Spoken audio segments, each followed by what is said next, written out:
Don't panic. The heat's intentional. Welcome to friction drilling. Drilling and tapping square tube, super easy with friction drilling and form tapping. Friction drilling uses a conical tool made of very heat-resistant material such as tungsten carbide. The tool is pressed against the target material with both high rotational speed and pressure.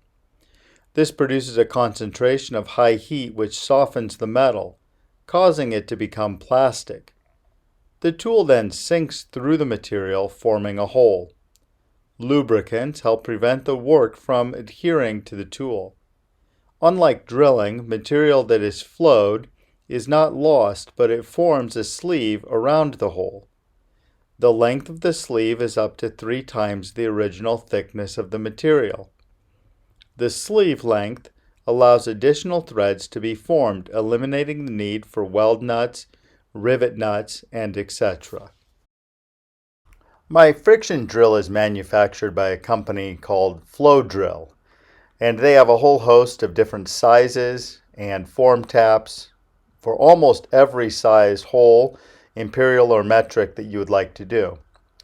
Their site also contains information about the recommended feeds and speeds. Very easy.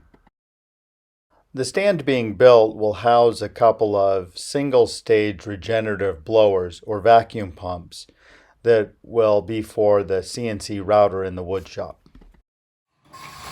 The flow drill has been set up in the Matsuura MC1000V vertical machining center.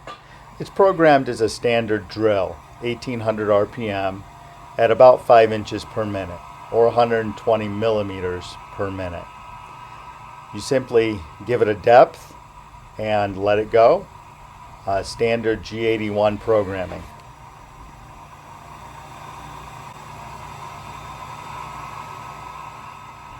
Looking from the inside of the tube, you can see exactly how the flow drill forms the sleeve or bushing that will be threaded. At the end of the process, the extra is trimmed clean to the surface.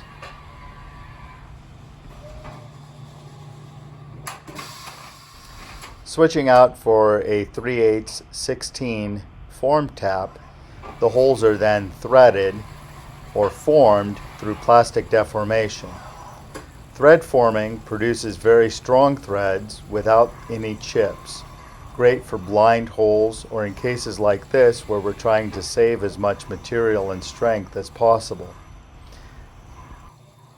In the end, friction drilling and form tapping proved to be a very quick, inexpensive, and elegant solution when dealing with square tube. Thanks for watching.